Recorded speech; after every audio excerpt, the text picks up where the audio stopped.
ప్రియమైనటువంటి దేవుని బిడ్డలారా, అనేక సార్లు ఒక వాక్యం మీరు వింటూ ఉంటారు. ఏంటంటే, ఆవగింజంత విశ్వాసం, నమ్మకం ఉంటే మనం ప్రార్థన చేస్తే దేవుడు మనకు సహాయము చేస్తాడు అనేటువంటి మాట మీరు వింటూ ఉంటారు. అయితే ఇక్కడ ఒక లోతైనటువంటి సంగతి మనం ఆలోచన చేయాలి. చాలామందికి ఓపిక తక్కువగా ఉంటుందండి. ఎలా ఉంటుందంటే, వాళ్ళు కొద్దిసేపే ఓర్చుకోగలరు. ఆ తర్వాత ఓపిక నశించిపోతుంది. ఇలాంటి వాళ్ళు సమాజంలో మనం చూస్తూ ఉంటాం. ఏదో ఒక పరిస్థితిలో, ఏదో ఒక సిచ్యువేషన్లో మనం అంటూ ఉంటాం, అరే ఎందుకు నీకు కొద్ది రోజులు కూడా, కొద్ది నిమిషాలు కూడా ఉండలేవే, నువ్వు కాసేపు కూడా ఓర్చుకొని ఉండలేవే అని మనం మాట్లాడుతూ ఉంటాం. సర్వసాధారణంగా మన మనసు త్వరగా ఏదైనా జరిగిందనుకోండి, సంబరంగా సంతోషంగా ఉంటుంది. మనం ప్రయత్నిస్తున్న కొద్దీ జరగకుండా చాలా లేట్ అవుతూ పరిస్థితులు చాలా కఠినంగా మార్చబడుతూ ప్రార్థన చేస్తుంటాం, అడుగుతూ ఉంటాం, కానీ జరగదు. చాలా ఆలస్యం అవుతూ ఉంటుంది. మళ్ళీ అలాంటి సమయాలలో కొందరు ఎలా మారిపోతారంటే, అప్పటిదాకా ఉన్నటువంటి దేవుని మీద ఉన్న నమ్మకాన్ని ప్రక్కన పెట్టి, ఇంత సమయము, ఇంత కాలము ఎదురు చూసాం, ప్రయత్నించాం, కానీ రావటం లేదు కనుక ఇక దీని గురించి ప్రార్థన చేయటము దండగా, దీని గురించి దేవుణ్ణి అడగటము కూడా వృధా, ఏమాత్రం కూడా దేవుడు నాకు ఈ విషయంలో సహాయము చెయ్యటం లేదు అనుకొని ఓపిక లేకుండా, దేవుని కార్యాల కొరకు ఎదురు చూడకుండా మధ్యలో ఆగిపోయి దేవుని కార్యాన్ని తమ జీవితాల్లో పొందలేని వారు అనేక మంది సమాజంలో ఉన్నారు. కానీ అలాంటి స్థితిలోకి మనం ఎప్పటికీ రాకూడదు. అందుకే దేవుడు ఈరోజు ఈ వాక్యాన్ని బట్టి మనతో మాట్లాడబోతున్నారు. ప్రియమైన దేవుని బిడ్డలారా, మీ హృదయములో, మీ ఇంటిలో, మీ చుట్టుపక్కల ప్రదేశములో మీకు జరుగుతున్న పరిస్థితులు చాలా చాలా కష్టమైనవిగా ఉండవచ్చు. కానీ ఒకటి జ్ఞాపకం చేసుకోండి, మీ విశ్వాసం స్థిరంగా ఉంటే, దేవుని పట్ల ఆవగించంత ఆ విశ్వాసమే బలముగా ఉంటే ఖచ్చితంగా మీరు దేవుని కార్యాలు అద్భుతంగా చూస్తారు. ఈరోజు మనము ఒక సందర్భాన్ని చదువుకున్నాం. ఏంటంటే, యేసు ప్రభువారు సముద్ర తీరముగా ఉన్నప్పుడు సమాజ మందిరపు అధికారుల్లో యాయిరు అను ఒకడు వచ్చి ఆయనను చూచి ఆయన పాదముల మీద పడి, నా చిన్న కుమార్తె చావనై ఉన్నది, అది బాగుపడి బ్రతుకున్నట్లు నీవు వచ్చి దాని మీద నీ చేతులుంచవలనని ఆయనను మిగుల బతిమాలు కొనగా. ఇక్కడ సందర్భం ఏంటనేది మనం ఆలోచన చేద్దామండి. ఒక ఆయన ఉన్నాడు, ఆయన పేరు యాయిరు. ఆయన ఒక మంచి అధికారము కలిగి ఉన్నతమైనటువంటి స్థానములో ఆర్థికంగా మంచి పలుకుబడి కలిగినటువంటి వ్యక్తి ఈ యాయిరు. అయితే ఆ యాయిరుకి ఉన్నటువంటి ఒక చిన్న కుమార్తె, ఒక మరణకరమైనటువంటి ఒక వ్యాధి ఆ బిడ్డకు వచ్చినప్పుడు, ఆ బిడ్డ ఇంటిలో ఎలా ఉన్నది అని అంటే, కొద్దిసేపటికి తర్వాత అయినా లేదా కొద్ది గంటల తర్వాత అయినా ఆ బిడ్డ చనిపోతుందనేటువంటి విషయాన్ని తన తండ్రి తెలుసుకున్నాడు. ఆయన వైద్యుల దగ్గరికి వెళ్ళాడు. వైద్యులు ఆ బిడ్డకి వైద్యం చేశారు. చేసిన వైద్యం చేస్తున్నప్పుడు ఎప్పుడైనా మీరు గమనించాలి, మన బాడీ రెస్పాండ్ అవ్వాలి. రెస్పాండ్ అవ్వకపోతే, అంటే ప్రతిస్పందించకపోతే ఆ మెడిసిన్స్కి, ఆ మందులకు వైద్యులు కూడా ఏమి చేయలేడు. అందుకే వారు చెప్తూ ఉంటారు, ఒక 90% మేమేం చెప్పలేమండి, లేకపోతే 50% చెప్పగలమండి, మా ప్రయత్నం మేము చేస్తున్నాం, మేము మాత్రలు ఇస్తున్నాం, సెలైన్ ఎక్కిస్తున్నాం, ఇంజక్షన్లు వేస్తున్నాం, కానీ ఆ రోగముతో ఉన్న వ్యక్తి ఎవరైతే ఉన్నాడో ఆయన ఆ రోగం ఆ శరీరము ప్రతిస్పందించకపోతే మేమేమి కూడా చేయలేం. అయితే ఆ చిన్న బిడ్డకు కూడా వాళ్ళు వైద్యులు చాలా వైద్యం చేశారు. చేసినప్పటికీ కూడా ఆ బిడ్డ పరిస్థితి ఎలా అయిపోయిందంటే, రెస్పాండ్ అవ్వటం లేదు. తన శరీరము ఆ వైద్యానికి సహకరించట్లేదు. అయితే ఇట్లాంటి పరిస్థితి వచ్చిన తర్వాత వాళ్ళ నాన్నగారు కుటుంబంలో ఉంటూ ఆ బిడ్డని చూస్తూ ఉన్నాడండి.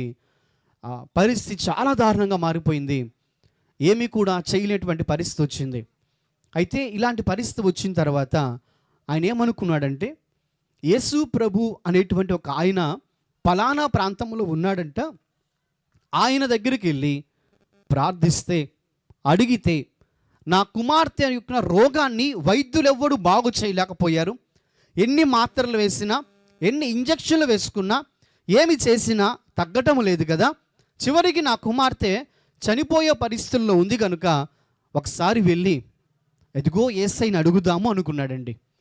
ఇంట్లో నుంచి వచ్చేటప్పుడు తన కూతుర్ని చూశాడు. ఆమె చావు బ్రతుకుల్లో ఉంది. మనసంతా బాధ, హృదయం అంతా వేదన. అలాంటి పరిస్థితుల్లో వాళ్ళ తండ్రి అయినటువంటి యాయిరని ఆయన బయలుదేరాడు. యేసు ప్రభు కాడికి చేరుకున్నాడు. యేసయ్య గారు రాగానే యేసు ప్రభు వారు ఏమన్నారో తెలుసా? నేను వస్తాను, నువ్వు పద అన్నారండి. చాలా ఒక మంచి అద్భుతమైనటువంటి విషయం ఇది. మీరు గమనించండి. ఇక్కడ నుంచి మనం ఏమి సత్యం నేర్చుకోవాలంటే, ఎప్పుడైనాను కూడా, ఎవరైనాను కూడా యేసు ప్రభు దగ్గరికి వస్తే ఆయన కాదనడు. ఇక్కడ యాయిరు అనే వ్యక్తి మీకు చూశారు కదా, మీకు కనిపిస్తుంది, మీరు చదివారు కదా. ఈ యాయిరు అనే వ్యక్తి యేసయ్య శిష్యుల్లో ఒకడు కాడు. యేసు ప్రభు బోధలు వింటూ ఉండేవాడు కాదు. యేసు ప్రభుని అనుసరించేవాడు కాదు. ఇంకా గొప్పగా చెప్పాలంటే పుట్టుకతో యేసు ప్రభు నమ్మినవాడు కూడా కాదు. కానీ అప్పటికప్పటికే ఆ సమయానికి తనకున్న కష్టాన్ని బట్టి ఎటు చూసినా, ఏ వైపు చూసినా సహాయం అందనప్పుడు ఒక్కసారిగా యేసయ్య వైపు చూసి, యేసయ్య నాకు సహాయం చేస్తావా? నా బిడ్డ బాగలేదు, చాలా భయంకరమైన పరిస్థితుల్లో ఉంది, నీ వచ్చి నా బిడ్డ చేతిని, అలా నీ చేతిని తాకి నా బిడ్డను ముట్టయ్యా, నా బిడ్డ బాగోవద్దు అన్నాడు. అన్న వెంటనే యేసు ప్రభు వారు, నీ ఎవరో నాకు తెలీదు, నన్ను ఆరాధించట్లేదు, నాకు నువ్వు ప్రార్థించట్లేదు, కాబట్టి నేను రానని చెప్పలేదు. వెంటనే ఆయన వస్తానని చెప్పాడు. నిజంగా మనం ఇక్కడ ఏం నేర్చుకోవాలంటే, యేసు ప్రభుది చాలా గొప్ప ప్రేమ అండి. ఆయన చాలా కనికరము కలిగిన వాడు. పుట్టుకతో నుంచి నీవు నన్ను పూజించట్లేదు, నీవు నన్ను ఆరాధించట్లేదు కదా, ఇప్పుడు నువ్వు ప్రార్థన చేస్తే నేను దేనికి నీకు సహాయం చేస్తాను ఆయన చెప్పడు. అలా అనేవాడు కాదు ఆయన. మనం ఏ స్థితిలో ఉన్నా, ఎలాంటి పరిస్థితుల్లో ఉన్నా సహాయం కోరినప్పుడు ఖచ్చితంగా దేవుడు సహాయం చేస్తాడు. మీరు చూడండి, మనకు ముక్కు ముఖం తెలియని వాళ్ళు ఏదో సందర్భాల్లో ఎవరో ఎక్కడ కింద ప్రమాదం జరిగి పడిపోయారు అనుకోండి, ముక్కు ముఖం తెలియపోయినా ఆ మనుషులు వచ్చి పడిపోయిన మనిషిని పైకి లేపి కూర్చోబెట్టి నీళ్లు తాగించి హాస్పిటల్లో తీసుకెళ్ళి ఏదో ఒకటి సహాయం చేస్తారు. ఒక మానవుడే ముక్కు ముఖం తెలియని మనిషే ఇంత సహాయం చేసినప్పుడు మనల్ని సృజించినటువంటి దేవుడైనటువంటి యేసయ్య ఎందుకు సహాయం చేయడు? ఖచ్చితంగా ఆయన సహాయం చేస్తాడు. కాబట్టి మనం ప్రభువుని అనుసరించలేదే, పుట్టుక నుంచి మేము యేసు ప్రభువుని ఆరాధించలేదు కదా, ఆయన్ని పూజించలేదు కదా, కాబట్టి ఆయన మాకు సహాయం చేస్తాడో చేయడో అని దయచేసి ఎప్పుడు ఆలోచించకండి. ఆయన ఎప్పుడు మనకు సమీపంగా, మనకు దగ్గరగా ఎప్పుడు మనల్ని గమనిస్తూనే ఉంటాడు. అందుకే ఆ యాయిరన్న వ్యక్తి వచ్చినప్పుడు యేసు ప్రభు వారు ఏ అడ్డు చెప్పలేదండి. వెంటనే యేసు ప్రభు వారు లేచారు, బయలుదేరారు. అయితే ఇప్పుడు నేను ఒక మధ్యలో జరిగిన సంఘటన దాటి ముందుకెళ్తున్నాను. ఇక్కడ ఏం జరిగిందో నేను చెప్తాను. ఏం జరిగిందంటే, మధ్యలో ఒక సంఘటన జరిగిందండి. ఆ సంఘటన జరిగిన తర్వాత ఆ యేసు ప్రభు వారు అక్కడ మాట్లాడుతూ ఉన్నారు. అప్పుడు ఈ యాయిరు అనే వ్యక్తి ఇంటి దగ్గర నుంచి కొందరు వచ్చారు. వాళ్ళు వచ్చి చెప్పిన మాట ఏంటంటే, ఇప్పుడే నీ కూతురు చనిపోయిందని చెప్పారు. ఇప్పుడు మీరు చూడండి, ఆయన మనస్సు ఎంత గాయపరచబడి ఉంటుంది, ఆయన ఎంత బాధపడి ఉంటారు. ఇప్పుడు దాకా యేసు ప్రభు కాడకు వచ్చి ఆయన పాదాల కాడ సాగిలపడి, యేసయ్యా నా బిడ్డని బతికించని అడిగినటువంటి వ్యక్తి దగ్గరికి యేసయ్య వస్తున్నానని చెప్పాడు. కానీ మధ్యలో ఒకరు అంటున్నారు నీ కూతురు చనిపోయిందని. మీరు గమనించాలి, యేసయ్యను అడిగిన తర్వాత యేసయ్య చేస్తానని మాట ఇస్తే తలకిందులైనా నిలబెట్టగలడు. మీరు చూడండి, యేసయ్య మాట ఇచ్చాడు, నీ కూతురు బతుకుతుంది, నేను వస్తున్నాను పద అని చెప్పి. కానీ మధ్యలో ఏమైందంటే తన కూతురు చనిపోయింది. కానీ దేవుడు మాట ఇచ్చాడు కదా. మనుషులు మాట ఇచ్చినప్పుడు కాసేపు మాట నిలబడతారు, తర్వాత మాట తప్పుతారు, చెయ్యలేకపోతే మౌనంగా ఉండిపోతారు. కానీ దేవుడు మాట ఇస్తే ఎలా ఉంటుందో తెలుసా? దేవుడు ఒక్క మాటతో ఈ సృష్టి మొత్తాన్ని సృజించిన దేవుడు. ఆయన గనుక మనకు మాట ఇచ్చాడంటే ఆ మాట ఎప్పటికీ తప్పడు. కాబట్టి మీరు ప్రార్థిస్తున్నప్పుడు, వాక్యం చదువుతున్నప్పుడు, వాక్యం వింటున్నప్పుడు బహుశా ఈ మాటలు దేవుడు నాతోనే మాట్లాడుతున్నాడు అని మీకు అనిపిస్తే, మీ మనస్సులో ఆ ప్రేరేపణ కలిగితే ఖచ్చితంగా నమ్మండి, దేవుడు మీతోనే మాట్లాడుతున్నాడు. దేవుడు నీతోనే మాట్లాడుతున్నాడు. కాబట్టి మాట ఇచ్చిన దేవుడు నీ పరిస్థితి తలకిందులైనా ఏది జరిగినా ఆయన విడిచిపెట్టాడు, నెరవేర్చేదాకా విడిచిపెట్టాడు. మధ్యలో ఒక పెద్దమైన సంఘటన జరిగింది. ఆ సంఘటన ఏంటంటేనండి, ఈయన యేసుప్రభుని బ్రతిమలాడిన తర్వాత యేసుప్రభు లేచి బయలుదేరి వస్తున్నప్పుడు 12 సంవత్సరాలుగా ఒక రక్తస్రావము అనేటువంటి జబ్బు కలిగినటువంటి ఒక స్త్రీ వచ్చి యేసయ్య యొక్క వస్త్రాన్ని ముట్టిందండి విశ్వాసంతో. ముట్టగానే బాగైపోయింది. బాగైన తర్వాత చుట్టుపక్కల వాళ్ళందరూ కూడా ఈ మనకు తెలుసు కదా, 12 ఏళ్ళగా ఆమె దగ్గరికి వెళ్ళాలంటే వాసన వస్తుంది, ఆమె చాలా అసహ్యంగా ఉంటుంది. అలాంటి ఆమె ఇప్పుడు బాగుంది అని అంటే నిజంగా ఎంత గొప్ప దేవుడు యేసుప్రభు అని చెప్పి వాళ్ళందరూ ఆలోచిస్తూ ఉన్నారు. ఇలా ఆలోచిస్తూ ఉన్నప్పుడు ఈ యాయిరు అనే వ్యక్తి ఉన్నాడు కదా, ఆయన చూశాడు. ఏం చూశాడంటే వేరే వాళ్ళ జీవితంలో అద్భుతాలు జరుగుతున్నాయి, అది చూశాడు. నిజమే, కొన్నిసార్లు మనం దేవునికి ప్రార్థన చేస్తాం, దేవుడిని అడుగుతాం, మన జీవితంలో ఏం జరగదండి. మన జీవితాలు ఏది జరగదు, చాలా ఆలస్యం అవుతూ ఉంటుంది. కానీ పక్కన వారి జీవితాల్లో అన్నీ జరుగుతాయి, పక్క వారి ఇంట్లో అన్నీ జరుగుతాయి.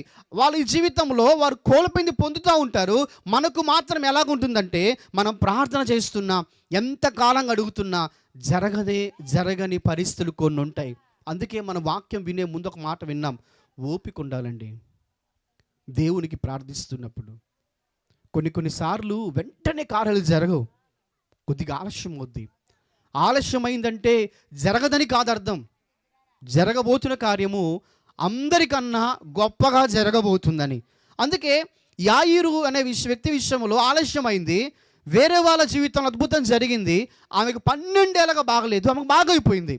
ఆమె సంబరం, సంతోషం, ఆనందం, చుట్టుపక్కల వారందరూ కూడా బాగా చక్కగా ఆమెని పొగుడుతూ ఉన్నారు. అబ్బా నీ విశ్వాసం చాలా గొప్పదని యేసయ్య చెప్పాడు, నీకు బాగా అయిపోయింది, ఇంకేంటమ్మా అని చెప్పి అందరూ సంతోషంగా ఉంటే యాయిరుకి ఏం అర్థం కాని పరిస్థితి. యాయిరు చూస్తూ ఉన్నాడు, ఇక నా జీవితంలో కూడా యేసుప్రభు అద్భుతం చేస్తాడేమో, వాళ్ళ జీవితంలో చేస్తాడేమో అనుకుంటూ ఉన్నాడు. అనుకుంటున్న సమయంలో వెంటనే ఇంట్లో నుంచి కొంతమంది వచ్చి చెప్తున్నారు, యాయిరు నీ కూతురు చనిపోయింది, కాబట్టి యేసుప్రభుని నువ్వు తొందర పెట్టద్దు, ఆయన విడిచిపెట్టి నువ్వు వస్తే నీ కూతుర్ని భూస్థాపన చేసే కార్యక్రమం చేద్దామన్నాడు. చూడండి, ఇటువంటి పరిస్థితి జరుగుతున్నప్పుడు, ఇలాంటి పరిస్థితుల్లో ఉన్నప్పుడు వాస్తవానికి ప్రార్థించేటువంటి వ్యక్తులు ప్రార్థించగలరా? నమ్మకం అనేది ఆవగింజంత నమ్మకం ఈరోజు ఏమైపోతుందంటే పరిస్థితులు బట్టి కోల్పోతూ ఉన్నాం. ఒక ఆవగింజ అంటే చాలా చిన్నదండి. ఆ చాలా చిన్న నమ్మకము ఎందుకు కోల్పోతామంటే మన కళ్ళ ముందు కనిపించే పరిస్థితులు ఎప్పటికీ అలాగే ఉంది, చాలా కాలంగా అలాగే ఉంది, ఏ మార్పు లేదు, ప్రార్థన చేసిన మార్పు లేదు, అందరి జీవితాలు జరుగుతున్నాయి. కాబట్టి యాయిరు ఒక్కసారిగా ఆగిపోయాడు, తనకేం అర్థం కావట్లేదు, ఏమీ చెప్పలేని పరిస్థితుల్లో యాయిరు అలా ఉండిపోయినప్పుడు యేసయ్య ఒక మాట చెప్పారు. అది చదువుతామా? 36వ వాక్యం.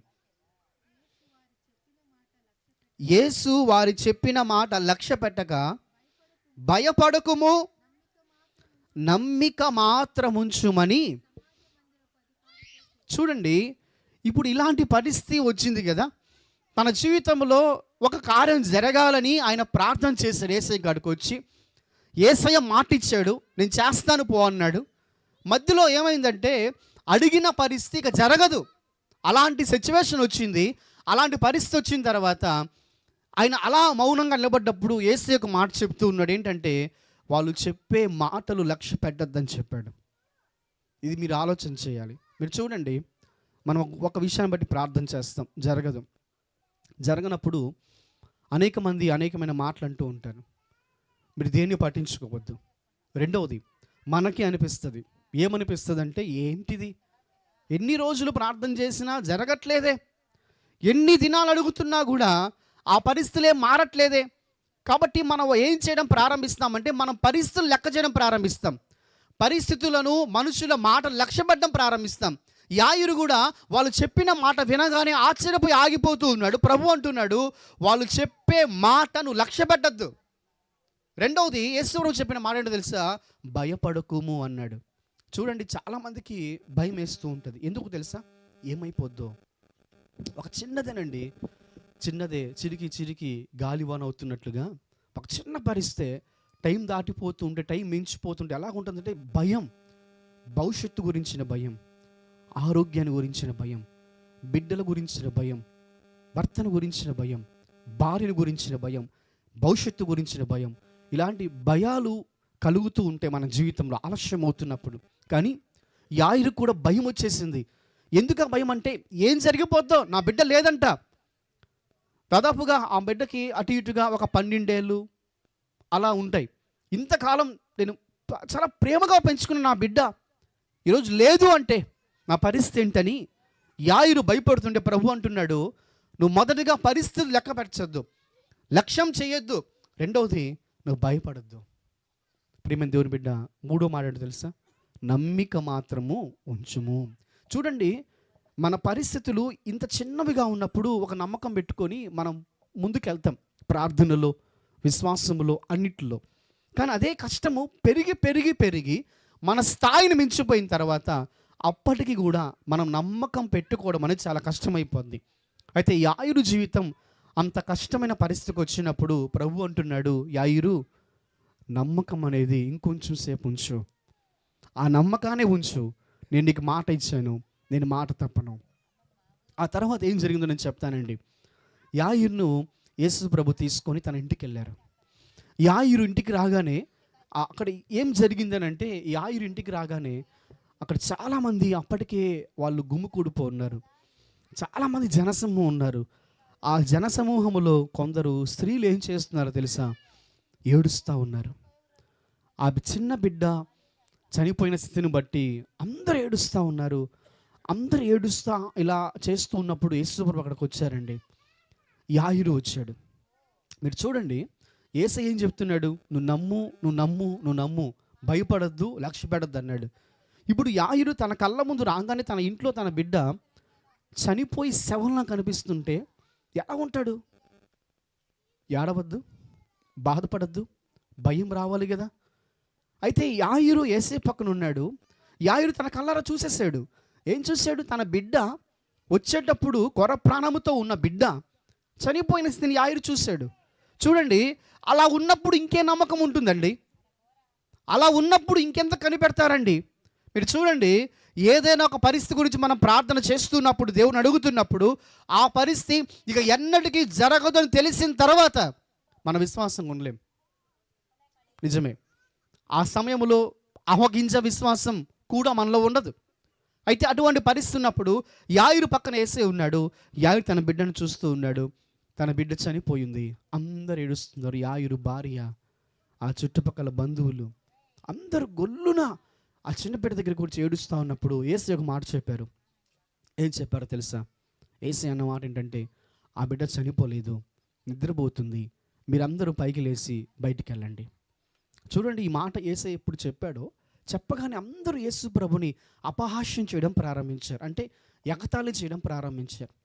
చాలా చాలా భయంకరంగా ఎగతాళి చేస్తూ ఉన్నారు. అయితే యేసు ప్రభు వారిని ఎగతాళి చేస్తున్నప్పుడు మీరు చూడండి, ఒక వ్యక్తి ఉన్నాడు అనుకోండి. ఆ వ్యక్తి ఒక వ్యక్తిని తీసుకొచ్చాడంట ఒక పని కొరకు. తీసుకొచ్చినప్పుడు ఎవరైతే ఒక వ్యక్తిని తీసుకొచ్చాడో ఆ వ్యక్తిని చూసి ఇరుగు పొరుగు వారు అంటున్నారంట, అర్రర్రే, ఎందుకు అతను తీసుకొచ్చినావు పనికి? అతను సరిగా పనిచేయడు, అతని వల్ల ఏది కాదు. అతను దేని తీసుకొచ్చావు? అతనికి ఒక పని అప్పగిస్తే అతను దాన్ని చెడగొడతాడు తప్ప బాగు చేయడు. ఇలా చెప్పినప్పుడు వాస్తవానికి మన మనసులో ఏం కలుగుతుంది? మనం తీసుకొచ్చిన వ్యక్తి ఎవరైతే ఉన్నాడో ఆ వ్యక్తి మీద మనకు నమ్మకం వద్ది. మీరు గమనించండి, ఏదైనా ఒక పని చేయడానికో, ఒక కరెంటు పని చేయడానికో, ఇంకో పని చేయడం ఒక వ్యక్తిని పిలుచుకున్నాము. పిలిచిన వ్యక్తి ఇంట్లోకి వచ్చి పని చేస్తూ ఉన్నప్పుడు ఆ ఇరుగు పొరుగు వారు వచ్చి అంటున్నారు, అరే అతను దేని పిలిచావు? అతను సరిగా పని చేయడు, అతని వల్ల ఏం కాదు, చెడగొడతాడు అతను. అలా చెప్పినప్పుడు పిలిచిన మనకు ఎలా ఉంటుంది తెలుసా? మనసులో చాలా బాధగా ఉంటుంది. అరే అయ్యో, నేను తప్పు చేశానేమో, అనవసరంగా తీసుకొచ్చుకున్నానేమో, మనకంతా భయం భయం భయం. అయితే గమనించండి, యాయిరు యేసయ్యని తన ఇంటికి తీసుకొచ్చినప్పుడు యేసు ప్రభు చెప్పిన మాట బట్టి వాళ్ళందరూ కూడా యేసయ్యని ఎగతాళి చేస్తూ ఉన్నారు. ఆయన ఏం చేస్తాడయ్యా? ఆయన వల్ల ఏమవుతుంది? ఆయన చనిపోయిన బిడ్డను బతుకుందని చెప్తున్నాడు ఆయన. ఇంకా ఆయన మాట నమ్ముతున్నావు, యాయిరు నువ్వు రా, నీ బిడ్డను మనం భూస్థాపన చేద్దాం అని యేసు ప్రభు ఎగతాళి చేస్తూ ఉంటే యాయిరు విశ్వాసం ఏమైపోద్ది? అయినప్పటికీ కూడా యాయిరు ఆయన నమ్మిన యేసయ్యని ఒకరు ఎగతాళి చేసినా కూడా, నిందించినా కూడా, యేసు ప్రభు ఏమి చేయని చెప్పినా కూడా యాయిరు నమ్మట్లేదు. తన హృదయంలో ఒక విశ్వాసం ఉంది, ధైర్యంగా ఉన్నాడు, ఓపికగా ఎదురు చూస్తూ ఉన్నాడు దేవుని అద్భుతం చూద్దామని. యేసు ప్రభు ఏం చేశారో తెలుసా? అక్కడ ఉన్నటువంటి వారందరినీ కూడా బయటికి వెళ్ళమని చెప్పాడు. వారందరూ బయటికి వెళ్ళిపోయారు. బయటికి వెళ్ళిపోయిన తర్వాత యేసు ప్రభు చిన్న బిడ్డ కాడికి వెళ్ళి, చిన్నదానా లిమ్ము అని చెప్పగానే ఆ బిడ్డ వెంటనే, ఆ మరణ పడకల్లో ఉన్నటువంటి ఆ బిడ్డ, ఆయన మాటను బట్టి బిడ్డ సజీవంగా పైకి లేచి కూర్చుంది. ఎప్పుడైతే ఈ కార్యం జరిగిందో యాయిరు మనస్సు ఎలా మారిపోయిందంటే చాలా సంతోషంగా ఉంది. మీరు చూడండి, కొద్ది గంటల ముందు తన బిడ్డ ఉంది. ఎలా ఉంది తన బిడ్డ అంటే అనారోగ్యంతో ఉంది, చాలా ఇబ్బంది పడుతుంది, మరణ పడకలో ఉంది. కానీ ఇప్పుడు తన బిడ్డ సజీవంగా ఉంది. ఆ బిడ్డలో జబ్బు లేదు, ఆ బిడ్డలో వ్యాధి లేదు, ఆ బిడ్డ చాలా ఆరోగ్యకరంగా ఉంది. అయితే ఇది జరిగిన తర్వాత యాయిరు తన జీవితంలో చాలా ఆనందపడ్డాడు, చాలా సంతోషపడ్డాడు. మీరు చూడండి, యాయిరు ఇంట్లో నుంచి వస్తున్నప్పుడు తన బిడ్డకు బాగలేదని తెలిసిన యాయిరు ఎంత బాధతో వచ్చుంటాడు కదా, ఎంత దిగులుతో వచ్చుంటాడు కదా. ఆందోళన, భయం, కాసేపటి నా బిడ్డ చచ్చిపోతే, నా బిడ్డ లేకపోతే నా పరిస్థితి ఏంటి అని యాయిరు ఎంత బాధతో యేసయ్య కాడికి వచ్చాడో, యేసయ్య మాట ఇచ్చాడో, మాట తప్పని దేవుడు, ఇన్ని జరిగినా విడిచిపెట్టని దేవుడు యేసు ప్రభువారు యాయిరు కుమార్తెను సజీవురాలుగా యాయిరుకు అప్పగించాడు. మీరు గమనించాలి. అందుకే మనం వింటూ ఉన్నాం, మనం విశ్వాసంగా ఉన్నప్పుడు కొన్ని సమయాల్లో కొన్ని ఓర్చుకోవాలి, కొన్ని సహించాలి, ఎదురు చూడాలి. కాలం పట్టచ్చు, సమయం పట్టచ్చు. కొన్నిసార్లు మనం ప్రార్థన చేస్తున్నా జవాబు లేదనిపించవచ్చు, ఇంకా రోగము పెరగచ్చు, ఇంకా కష్టం పెరగచ్చు. కానీ నీకు మాట ఇచ్చిన దేవుడు మాట తప్పడు. అందుకే ప్రభు అన్నారు, భయపడద్దు, నమ్మిక మాత్రం ఉంచమని. ఆ తర్వాత ఏం జరిగిందో తెలుసా? యేసు ప్రభు వారు బయటికి వెళ్ళిపోయిన తర్వాత ఆ ఏడుస్తా ఉన్న వారందరూ బయట ఉన్నారు కదా, వాళ్ళందరూ లోపలికి వచ్చి చూసిన విషయం ఏంటంటే ఆ బిడ్డ బతికి ఉండడం చూశారు.